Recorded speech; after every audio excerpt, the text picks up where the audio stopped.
The Zam Empire arc is one of the most overlooked arcs on Unstable SMP, so for those of you who are new to Unstable, this video will cover everything that happened in the PrinceZam Empire. And even if you've been watching Unstable since day 1, I promise you'll learn something new from this video.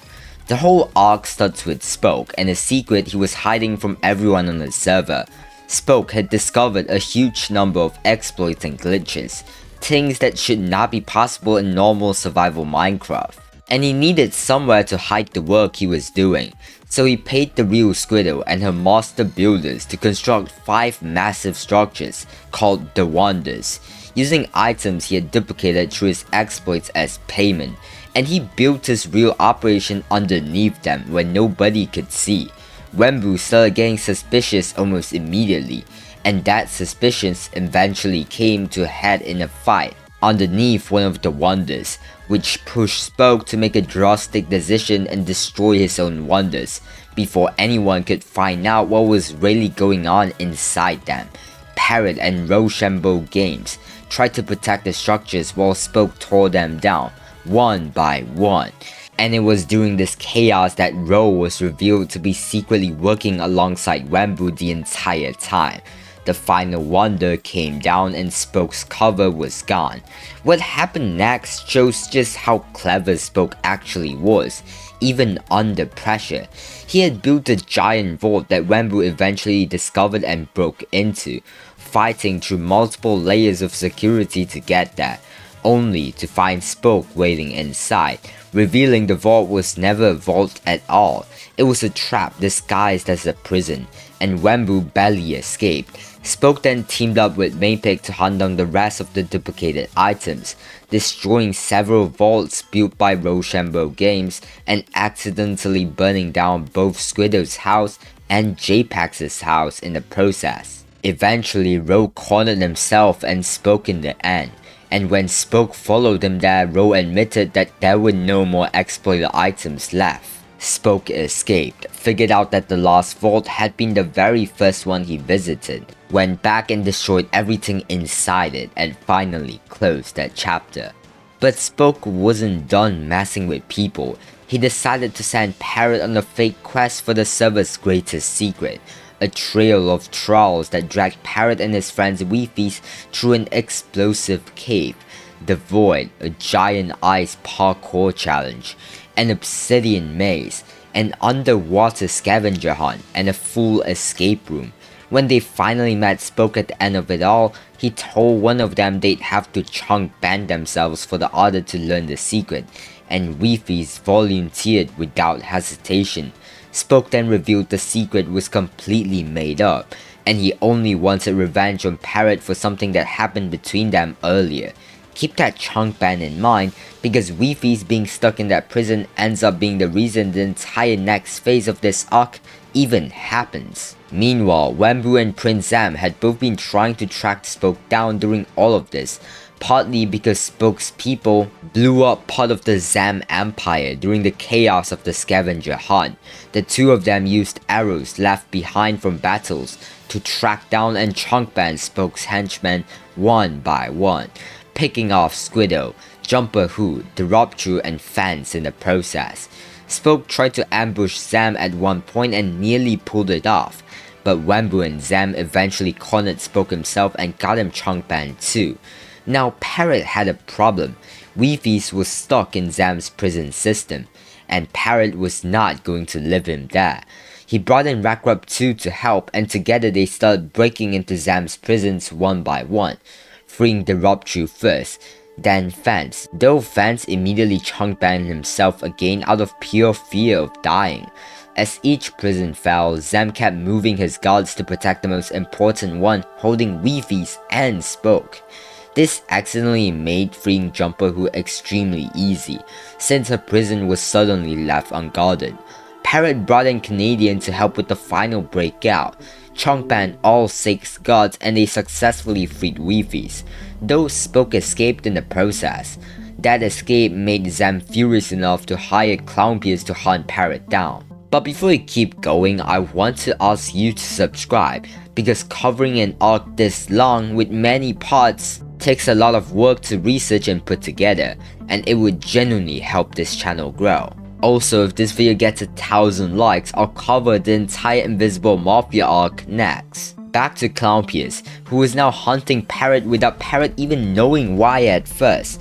During one of Clown's attacks, Leerwook, Jumper, the Robchu, and Woogie Axe showed up and saved them, and the group tried to set the trap for Clown at a vault. Clown came in with Mug'em and Foray MC, and the trap failed completely. In retaliation, Clown blew up Leerwook's base. Parrot and wifies tried to chunk ban at Clown's base next, and that failed too. Eventually, they resorted to kidnapping Croft, Clown's close friend, as leverage, but Foray immediately kidnapped wifies in response, forcing Parrot to let Brenzy go.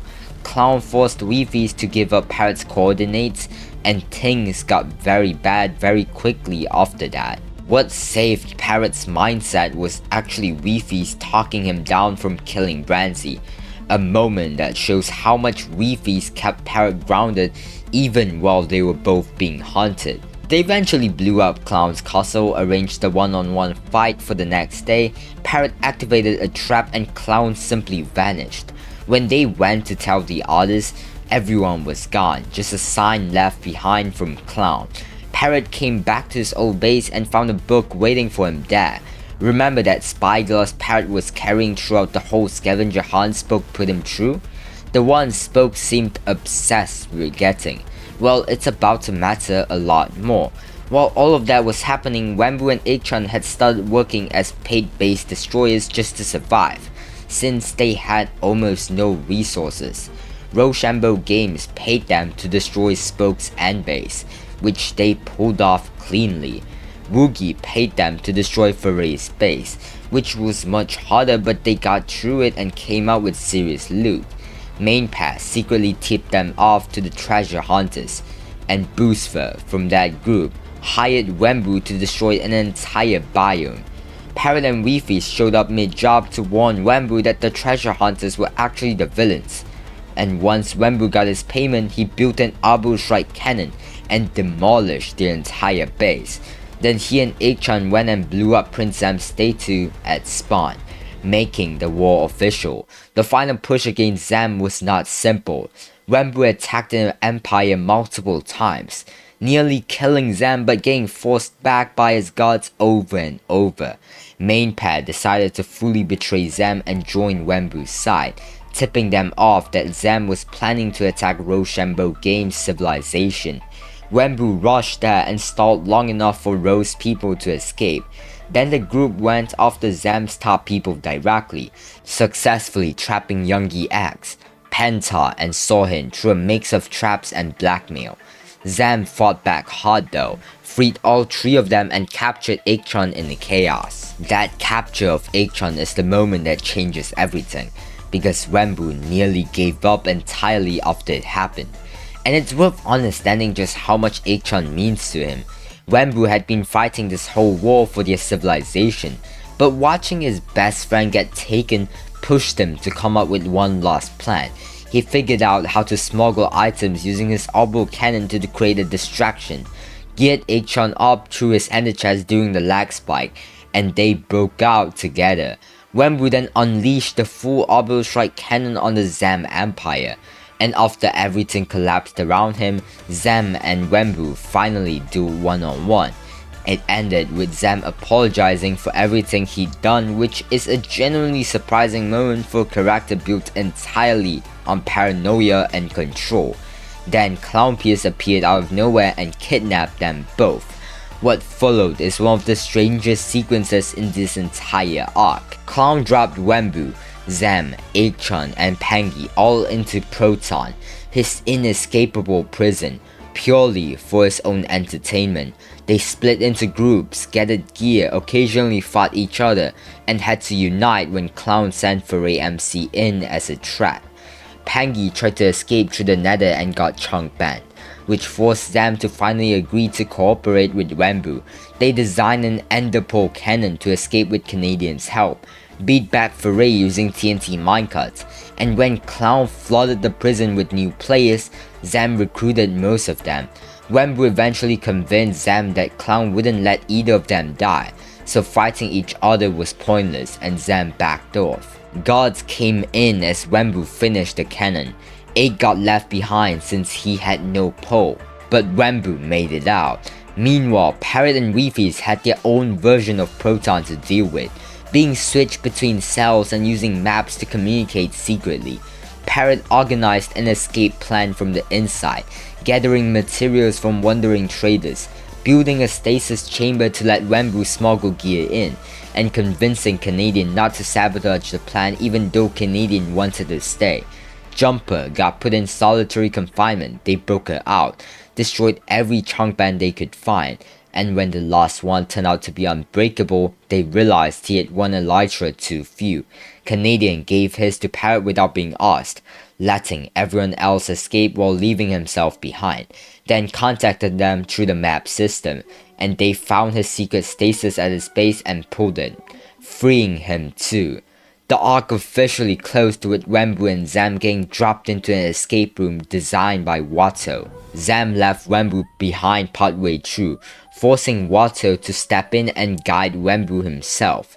They eventually reunited, found a mace inside the room, and used it to solve the final challenges, got their gear back piece by piece, and escaped into the end where Clown was waiting. Clown demanded the mace, Zam slipped away. Clown respawned the dragon and fought Wemmbu head on until Wemmbu had no choice but to drop it. Clown took the mace and left, and Wemmbu finally got out. And that marks the end of the Zam Empire arc. If this video gets 1,000 likes, I'll make a complete video covering the Invisible Mafia arc. Make sure to subscribe and let me know in the comments what videos you want to see next. Anyways, goodbye!